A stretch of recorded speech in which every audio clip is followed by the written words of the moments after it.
Bismillahirrahmanirrahim. Assalamualaikum warahmatullahi wabarakatuh. Waalaikumsalam warahmatullahi wabarakatuh. Waalaikumsalam warahmatullahi wabarakatuh. Oh, kayaknya nggak semangat ini bagaimana? Assalamualaikum warahmatullahi wabarakatuh. Waalaikumsalam warahmatullahi wabarakatuh. Biar lebih afdol satu kali lagi. Assalamualaikum warahmatullahi wabarakatuh. Waalaikumsalam warahmatullahi wabarakatuh. Ya, terima kasih. Begitu dong, semangat. Bagaimana kabarnya hari ini anak-anak? Baik? Baik, alhamdulillah. Baik. Kelihatannya kok masih baru beberapa anak ini yang hadir ini.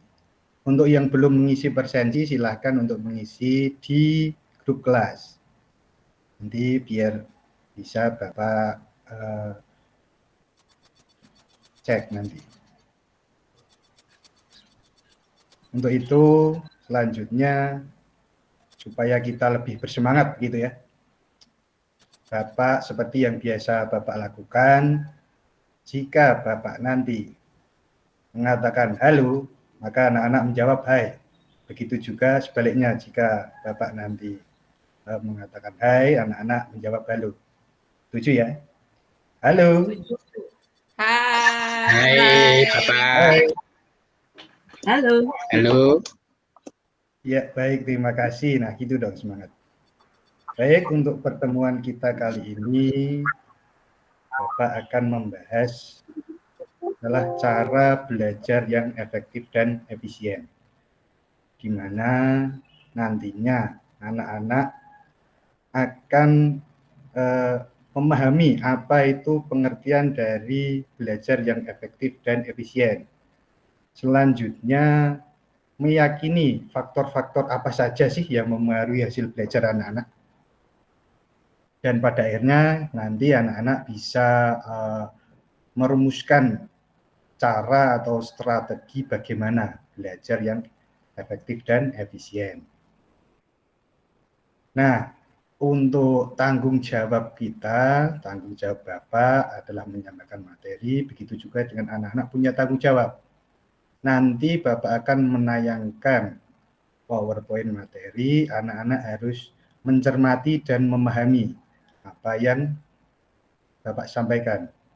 Di situ nanti juga ada tugas-tugas yang terstruktur yang ada di dalamnya. Bisa dipahami anak-anak? Halo. Hai Bapak. Ya, terima kasih. Paham Pak. Baik, karena pertemuan kita ini hanya 1 jam pelajaran atau 40 menit. Jadi mari kita manfaatkan waktu ini sebaik-baiknya. Baik, bagaimana? Sudah siap? Siap ya? Oke. Siap Bapak. Siap, Pak. Sebentar.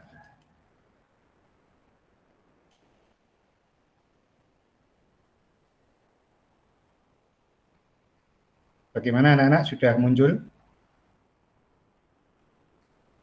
Sudah, Pak. Nah, ini masuk ke materi cara belajar efektif dan efisien. Nah, sebelumnya ada sebuah cerita nih. Ani dan Budi sama-sama siswa Madrasah Sanawiyah. Ani termasuk siswa yang berprestasi karena selalu mendapat peringkat 3 besar di kelasnya. Sedangkan Budi tidak pernah masuk 10 besar.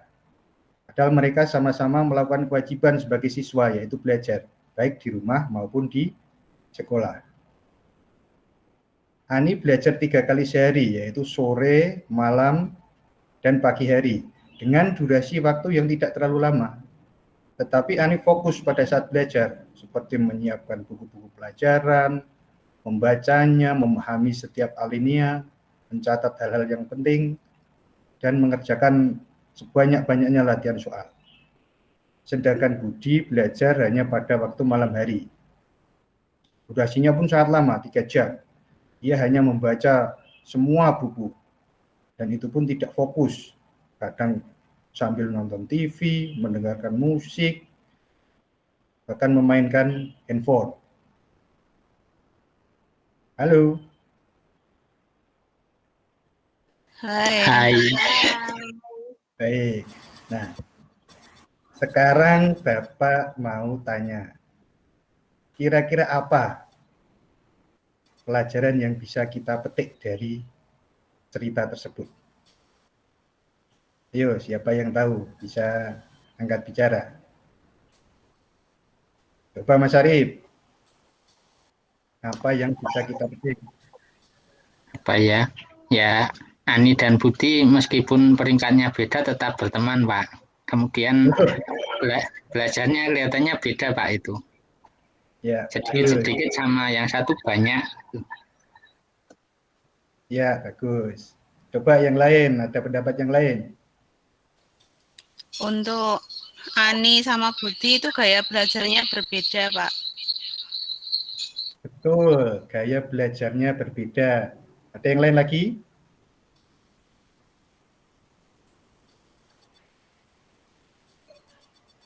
Gak ada? Oke. Dari cerita tersebut, Budi dan Ani sama-sama belajar, tapi hasilnya berbeda.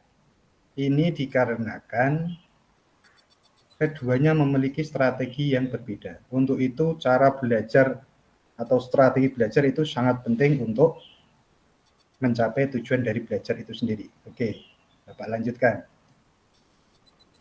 Pengertian belajar efektif dan efisien adalah belajar secara teratur, tuntas, berkesinambungan, dan produktif, menghasilkan kepandaian, pengetahuan, keterampilan, pembentukan sikap mental dan intelektual yang baik serta bertanggung jawab. Ini yang sudah dilakukan oleh Ani tadi. Sedangkan Budi belum. Dia belajar cuma belum efektif. Hai. Hai, halo. Ya, oke. Bapak lanjutkan. Apa saja sih faktor yang mempengaruhi hasil belajar itu? Ada 2 faktor yang mempengaruhi hasil belajar. Yaitu yang pertama adalah faktor internal. Faktor internal itu berasal dari dalam diri siswa itu sendiri. Kemudian yang kedua adalah faktor eksternal. Nah, faktor eksternal ini yang berasal dari luar diri siswa. Untuk lebih jelasnya, Pak akan jelaskan di bagian ini. Nah, ini faktor internal. Yang pertama adalah faktor fisik atau jasmani. Ketika kondisi badan kita, kondisi jasmani kita sehat, tentu kita dalam belajar akan lebih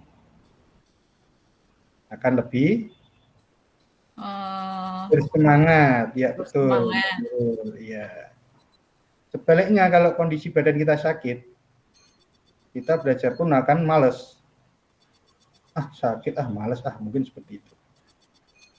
Kemudian yang kedua adalah ini, faktor psikis atau kejiwaan. Ini semakin kita tidak punya beban pikiran, kita juga akan lebih fokus dalam belajar.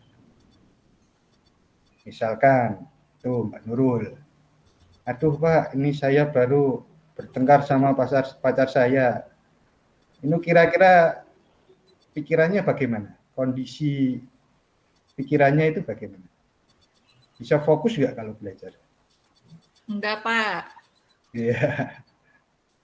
Nah, Enggak itu. tahu, Pak. Enggak punya pacar. Memang nggak boleh pacaran ya? Enggak boleh, Jadi, Pak, haram. Kondisi kejiwaan itu juga sangat mempengaruhi.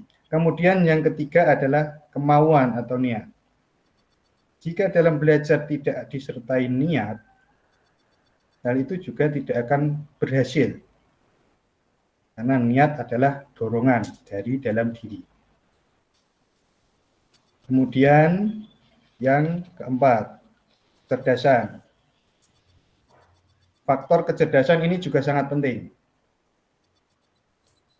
Untuk mengukur kecerdasan ini bisa dilakukan melalui tes IQ, dan itu harus dites oleh pihak yang berkompeten. Semakin cerdas anak, maka dalam menyerap apa yang dipelajarinya itu akan menjadi lebih mudah. Kemudian yang berikutnya adalah minat. Minat di sini dapat diartikan ketertarikan akan sesuatu hal. Nah, jika dalam konteks anak-anak sebagai peserta didik, maka bisa jadi minat ini adalah untuk mengikuti salah satu pelajaran tertentu. Misalnya Mas Arief suka pelajaran matematika.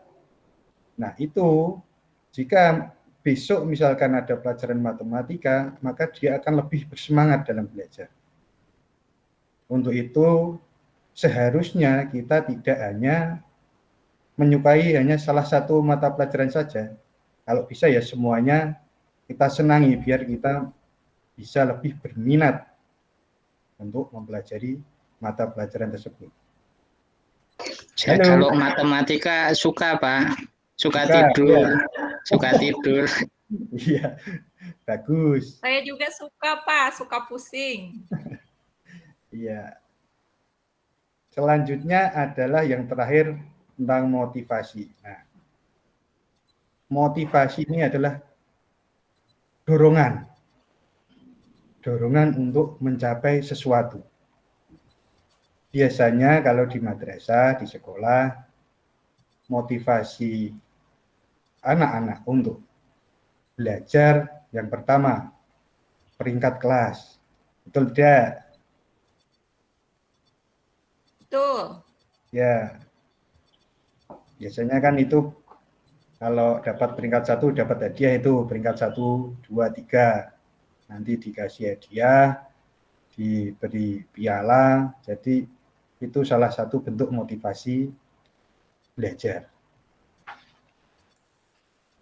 Baik, untuk selanjutnya, nah ini yang tadi faktor internal, sekarang faktor eksternal. Yang pertama sarana dan prasarana. Ini maksudnya adalah alat-alat yang kita gunakan di dalam belajar. Karena madrasah kita kondisi saat ini pembelajarannya melalui daring, tentunya sarana dan prasarana yang mendukung adalah salah satunya handphone. Yang kedua tentu saja kuota. Tapi harap diingat, alat ini harus digunakan sebagaimana mestinya untuk belajar. Kemudian yang kedua, faktor lingkungan. Faktor lingkungan ini bisa di lingkungan sekolah atau lingkungan rumah. Di lingkungan rumah, misalnya ayah, ibu, atau kakak, adik, ini mendukung kita dalam belajar. Seperti itu. Mungkin sampai ini ada yang ditanyakan dulu?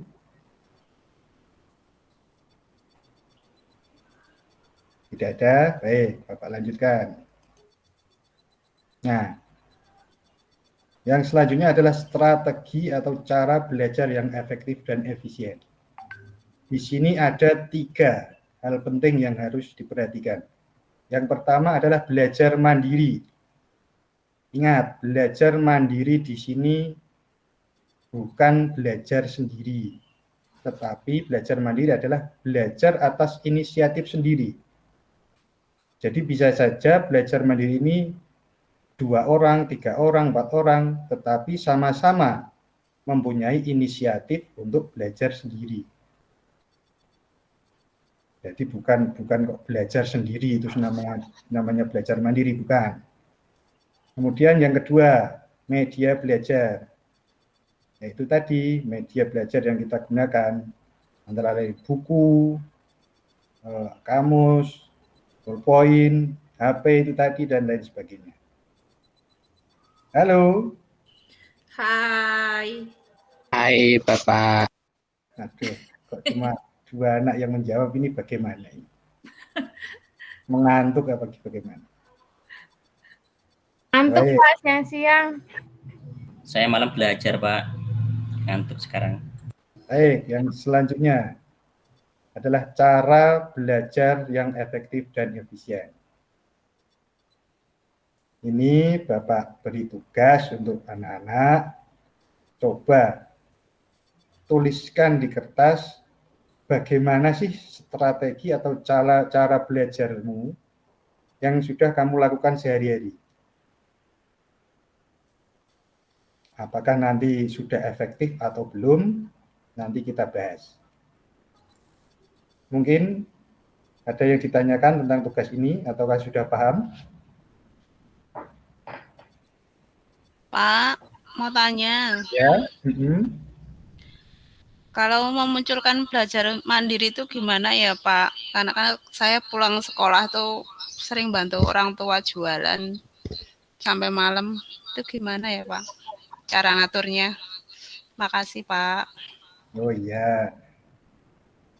Membantu orang tua itu memang kewajiban kita sebagai anak.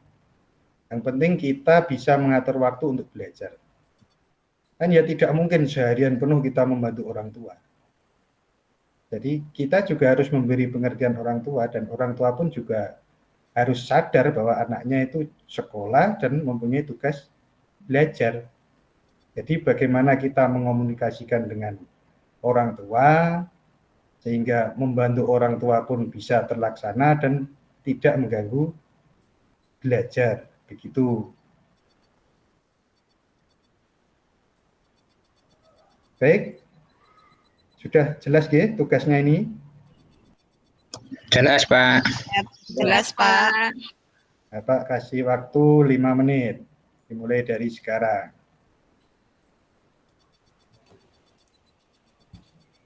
Baik anak-anak, waktunya sudah habis. Sekarang Bapak minta coba Mbak Mega, coba bagaimana strategi belajarmu sehari-hari? Coba dibacakan. Kalau saya belajarnya habis maghrib, Pak. Habis maghrib. Terus ya sampai jam 8-an lah, habis itu makan baru deh nanti belajar lagi sampai jam 9 lah gitu. Menurut Mbak Mega itu sudah efektif belum? Sudah bisa mencapai hasil belajar, misalkan bisa berprestasi itu apa belum? Alhamdulillah sih Pak, saya lumayan berprestasi Pak. Bagus, jadi tinggal ditingkatkan saja begitu ya? Iya Pak, paling kadang-kadang malesnya datang kalau ada yang gangguin gitu Pak. Iya. Oke, coba Mas Arif, coba bagaimana strategi cara belajarmu? Saya kalau belajar kalau mau ulangan, Pak. Saya lapar. Kayak kalau sehari paling cuman jadwal, besok pelajarannya matematika sama bahasa Inggris, cuman gitu. Paling dilihat bentar, nggak ada setengah jam sudah itu. Tapi kalau mau ulangan itu ya semalaman gitu. Itu namanya belajar sistem SKS, sistem kebut semalam, begitu ya Mas Arif ya?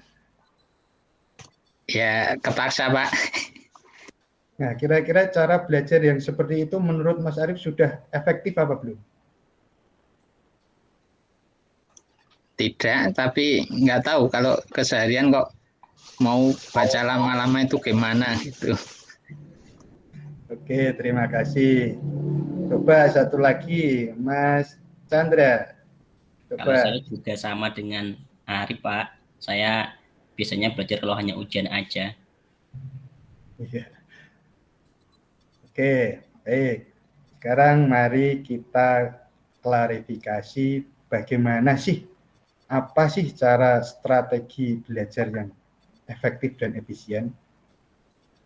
Jadi coba nanti dibandingkan cara belajar anak-anak dengan apa yang akan Bapak tampilkan.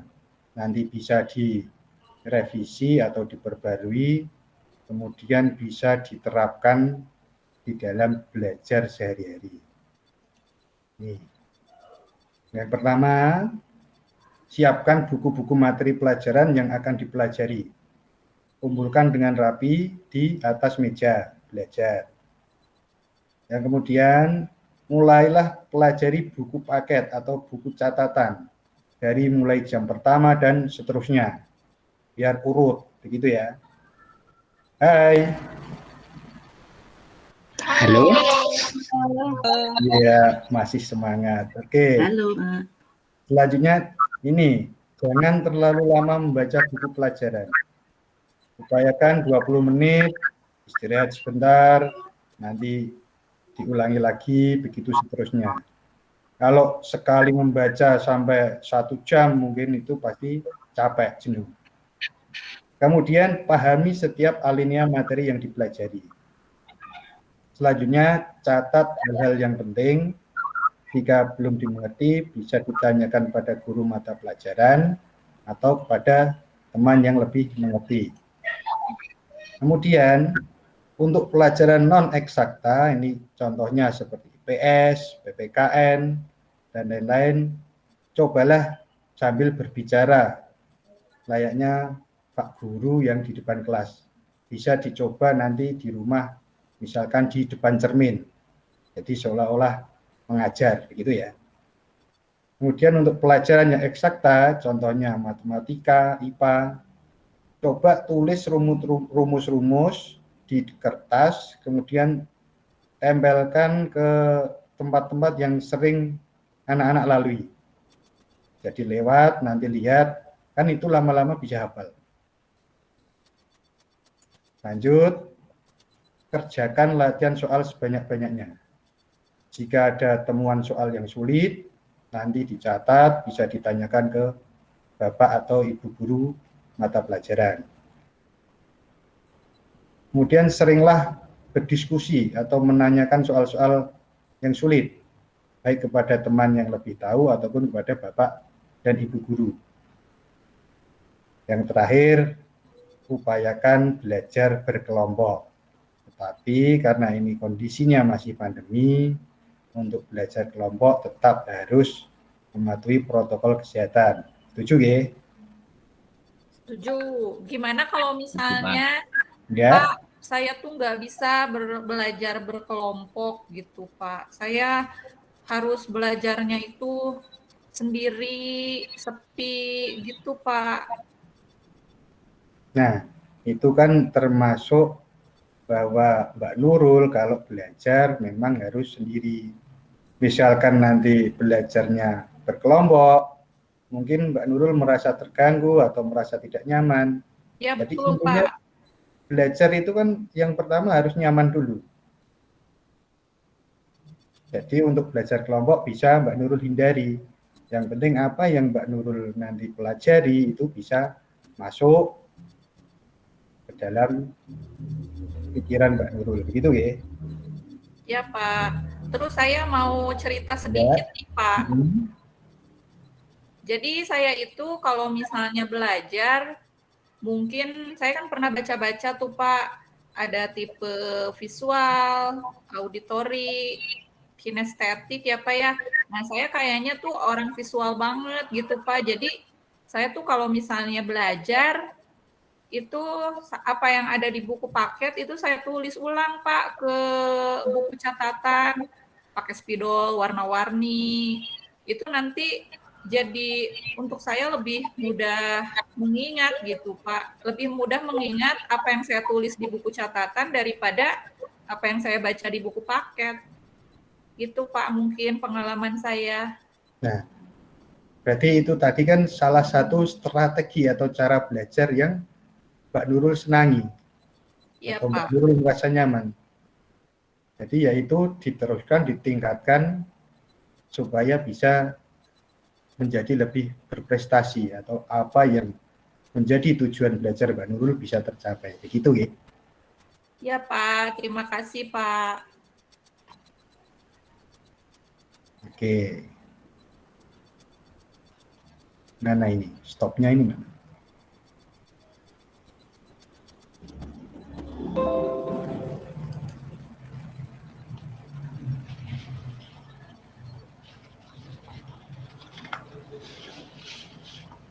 Baik anak-anak, itu yang bisa Bapak sampaikan.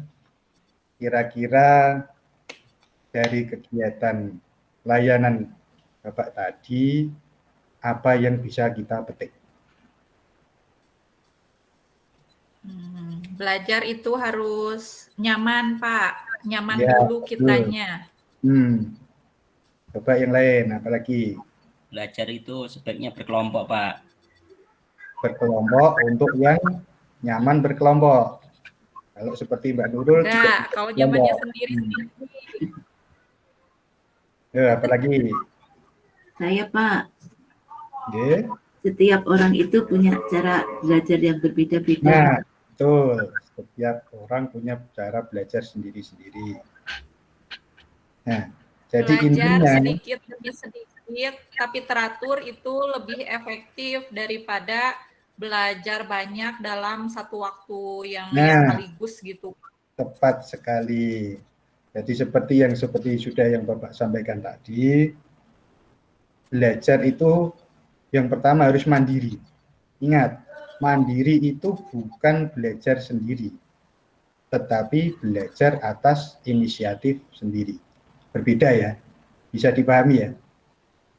Yang kedua adalah menerapkan cara atau strategi belajar yang dirasa pas untuk anak-anak semua. Jadi setiap orang punya cara belajar sendiri-sendiri. Halo. Hai. Masih semangat ya? Semangat, Pak. Ya. Masih. Baik. Sebelum Pak Kuko akhiri, Pak Kuko nanti minta anak-anak untuk mengevaluasi kegiatan yang sudah kita lakukan. Nanti ada dua hal. Yang pertama namanya LKPD atau lembar kerja peserta didik. Ini adalah untuk mengukur apa yang sudah anak-anak pahami dari layanan yang sudah Bapak berikan. Kemudian yang kedua adalah untuk mengevaluasi hasil dari kegiatan tadi. Nah, keduanya akan Bapak share nanti, anak-anak tinggal mengisi lewat link Google Form. Nanti Bapak kirim di grup kelas untuk linknya. Bisa dipahami ya? Iya, Pak. Iya, Pak. Baik, sekian untuk pertemuan kita kali ini. Mari kita tutup dengan bacaan hamdalah. Alhamdulillahirabbil alamin. Amin. Apa yang sudah kita pelajari hari ini bermanfaat untuk kita semua. Baik. Assalamualaikum warahmatullahi wabarakatuh. Waalaikumsalam warahmatullahi wabarakatuh. Terima kasih, Pak Kuko. Terima kasih, Pak. Ya. Baik, monggo selanjutnya Bu Heni.